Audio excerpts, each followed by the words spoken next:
Russia's Akula-class submarine scares the U.S. Navy. 30 years later they remain the mainstay of the Russian nuclear attack submarine fleet, and are quieter than the majority of their American counterparts.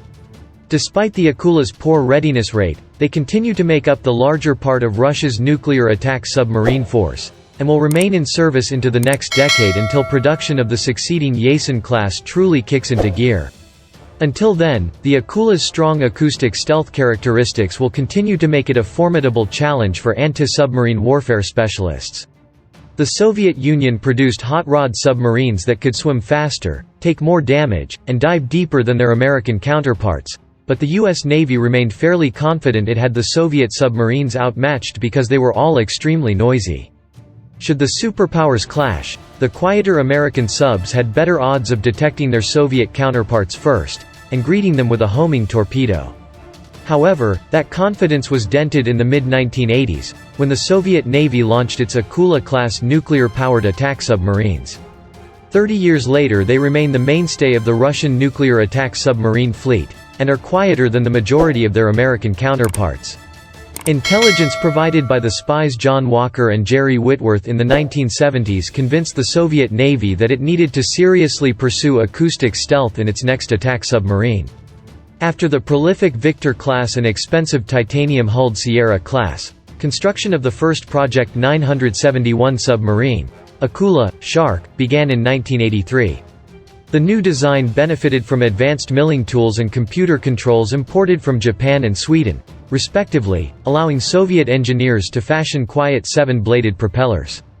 The large Akula, which displaced nearly 13,000 tons submerged, featured a steel double hull typical to Soviet submarines, allowing the vessel to take on more ballast water and survive more damage. The attack submarine's propulsion plant was rafted to dampen sound, and anechoic tiles coated its outer and inner surface. Even the limber holes which allowed water to pass inside the Akula's outer hull had retractable covers to minimize acoustic returns. The 111-meter-long vessel was distinguished by its elegant, aquadynamic conning tower and the teardrop-shaped pod atop the tail fin which could deploy a towed passive sonar array.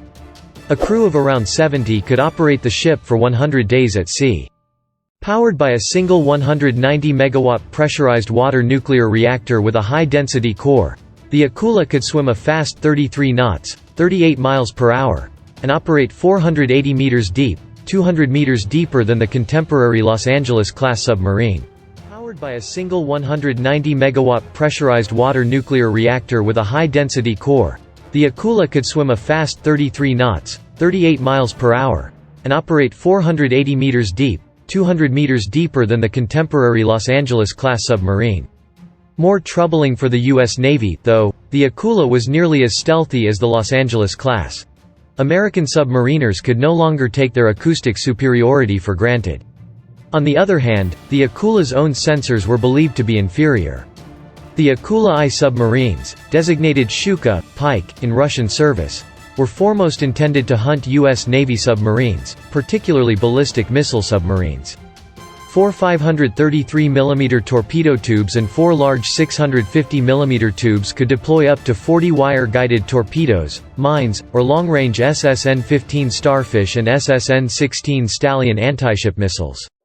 The Akula could also carry up to 12 Granat cruise missiles capable of hitting targets on land up to 3,000 kilometers away. Soviet shipyards pumped out 7 Akula-class, while the U.S. Navy pressed ahead to build the even stealthier Seawolf-class submarine to compete. However, even as the Soviet Union collapsed, it launched the first of 5 Project 971U improved Akula-I boats.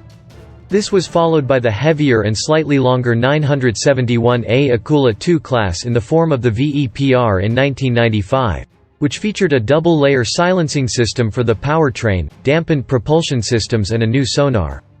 Both variants had 6 additional external tubes that could launch missiles or decoy torpedoes, and a new STRELA-3 surface-to-air missile system.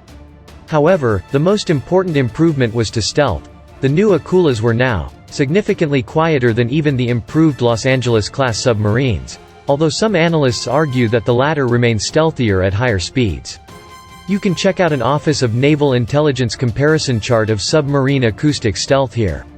The U.S. Navy still operates 43 Los Angeles-class boats, though 14 newer Seawolf and Virginia-class submarines still beat out the Akula in discretion. However, Russian shipyards have struggled to complete new Akula-IIs, which are not cheap.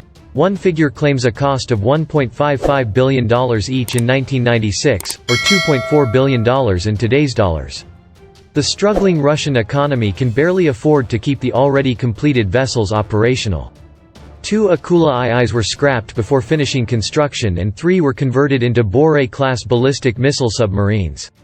As for the Akula-2 VEPR, it was beset by tragedy in 1998 when a mentally unstable teenage seaman killed 8 fellow crew members while at dock, and threatened to blow up the torpedo room in a standoff before committing suicide.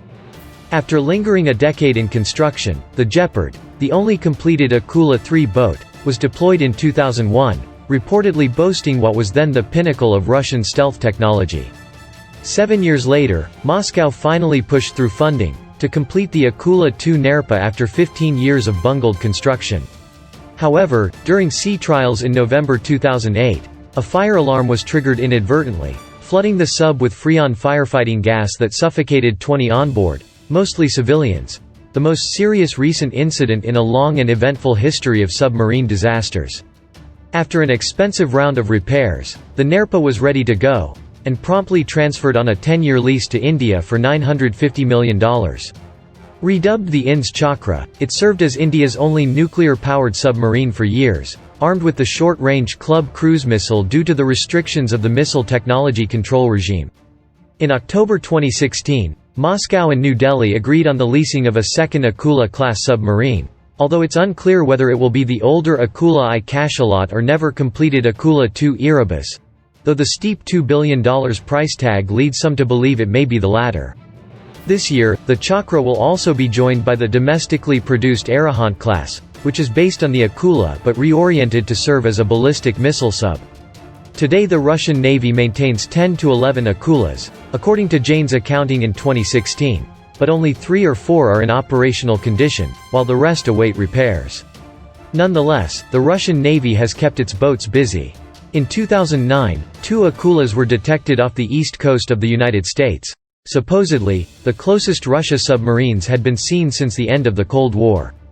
3 years later, there was an unconfirmed claim, this time denied by the U.S. Navy, that another Akula had spent a month prowling in the Gulf of Mexico without being caught.